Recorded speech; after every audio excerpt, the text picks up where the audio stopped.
18 hari, bensin RON 92 22 hari, RON 95 28 hari. Kemudian solar kita sekarang rata-rata di 15 sampai 17 hari. Kemudian untuk LPG 14 hari. Jadi ini semua masih dalam koridor stok standar minimum nasional.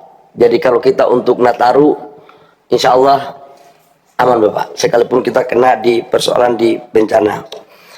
Yang kedua, saya juga melaporkan tentang tahun depan bahwa Presiden dengan beroperasinya RDMP Balikpapan menambah kurang lebih sekitar 100.000 lebih barel per day untuk solar, maka kita bisa juga umumkan sekalipun belum kita dorong ke B50, itu kita sudah surplus untuk solar. Jadi mulai tahun depan Indonesia tidak lagi melakukan impor solar karena antara konsumsi dan produksi kita udah cukup. Kita lagi berpikir kalau memang kita mau dorong ke B50, maka jumlah solar yang surplus kurang lebih sekitar 4 juta ton itu kita akan konversi untuk membuat produk aftur, sehingga di 2026 insya Allah solar kita sudah clear, afturnya juga bisa kita produksi dalam negeri. Sementara untuk bensin kita masih tetap impor, dan karena itu kami menyarankan agar program etanol itu bisa kita jalankan dan bisa kita produksi 2027. Yang kedua, Presiden, kami laporkan tentang subsidi di 2000. Slide-nya sudah selesai, nggak usah dipasang terus ya. Slide-nya sudah selesai kan? Slide yang Ya, ini sudah Pak Presiden. ada. Saya izin lapor berikut. Mana asropnya itu? Ya. Ya. Slide berikut bicara tentang subsidi listrik Pak Presiden. Dari total subsidi listrik antara subsidi dan kompensasi dari 37 golongan, 24 itu yang subsidi, 13 dapat golongan, itu kurang lebih sekitar 210 triliun rupiah. Untuk kompensasi dan subsidi kita di 2025 sudah termasuk sekitar 12 triliun untuk pembayaran kita ke PLN dari diskon listrik pada saat bulan Maret, April, Mei yang diputuskan oleh Pak Menko waktu itu Pak Presiden. Dan ini masih on the track, belum ada perubahan anggaran tambahan, masih sesuai dalam batasan APBN. Yang berikut saya laporkan kepada Presiden tentang listrik desa.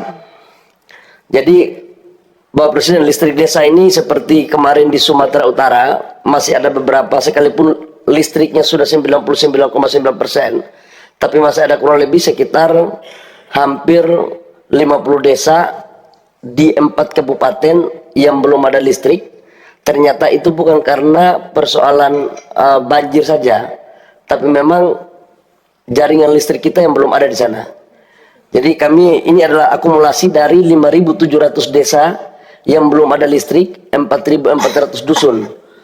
Kami menyarankan agar bisa kita lakukan program sampai dengan 2029 agar semua desa di Indonesia ini bisa dilistriki, sekaligus menunjang program tentang sekolah-sekolah yang berbasis teknologi. Kami laporkan Pak Presiden terakhir menyangkut dengan lokasi bencana. Hari ini menyangkut dengan listrik kita di Aceh. Untuk Banda Aceh, total kapasitas itu sekitar 110 megawatt kapasitas pembangunan di Banda Aceh. Dan alhamdulillah tadi malam sudah rata-rata 60 megawatt untuk kebutuhan Banda Aceh sudah tersaluri. Sebagian kita pakai genset. Nah, untuk jaringan gardu induknya yang kami laporkan kemarin kepada Bapak Presiden itu sudah sekitar 80-90% sudah terpasang, tapi mungkin sekitar minggu-minggu ini paling lambat Rabu atau Kamis baru bisa jadi semua. Kalau ini jadi, maka aliran listrik dari Arun, Birem itu baru bisa masuk secara normal, dan transmisi untuk jalur Sumatera itu sudah bisa connect. Andaikan pun ini oleh Bapak Presiden, kami laporkan bahwa belum bisa teraliri semua kepada desa-desa yang ada, karena sebagian desa-desa yang infrastrukturnya masih parah, jalan yang nggak bisa kita masuk, itu pada tegangan rendah, itu tiang-tiangnya jatuh. Dan ada sebagian desa yang memang masih banjir, masih ada air. Kalau ini kita paksakan untuk dialiri listrik, itu akan berdampak pada kecelakaan di masyarakat.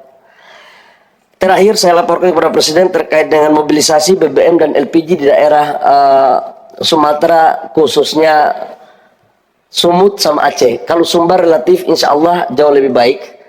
Kalau di Sumut itu persoalannya sekarang tinggal LPG.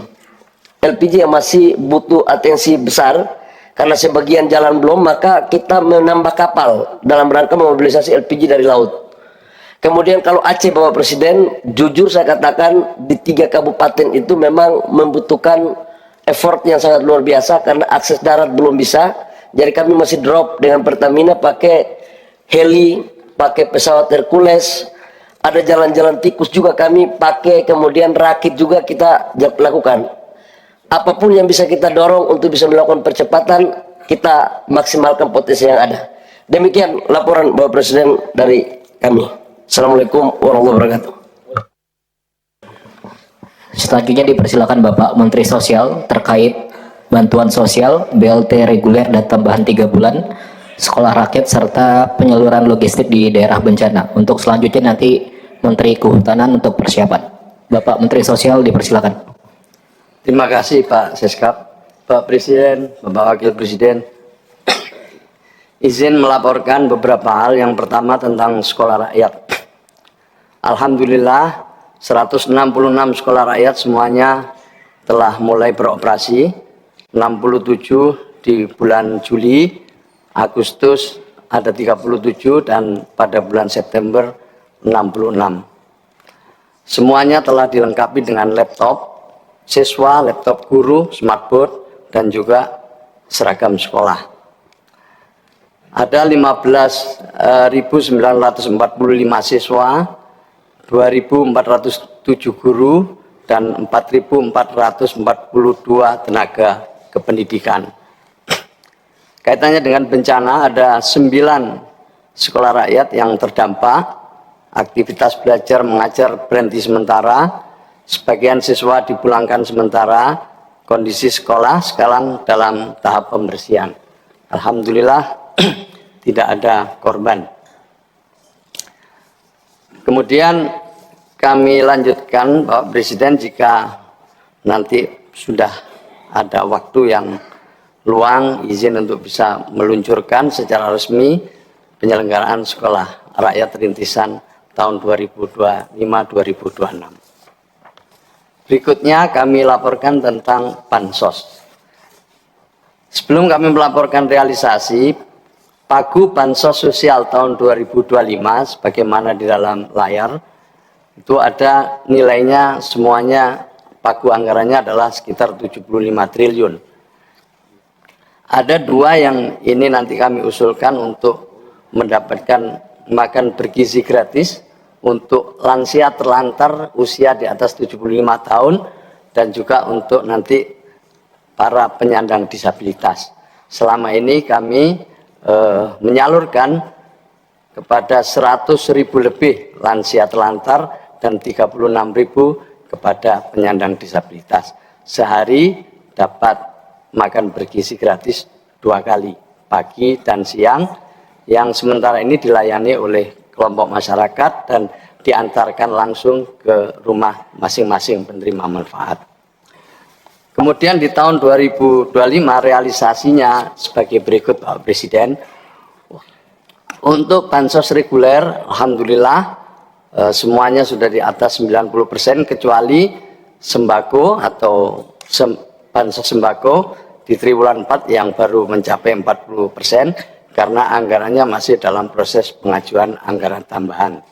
Sementara kebijakan Bapak Presiden yang memberikan bantuan langsung tunai sementara di 3 bulan terakhir di tahun 2025, sekarang sudah mencapai penyalurannya kepada 29 juta lebih keluarga penerima manfaat.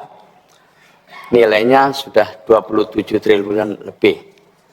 Perlu kami tambahkan, selama ini bansos reguler baik itu PKH dan sembako diterima oleh kurang lebih 18 juta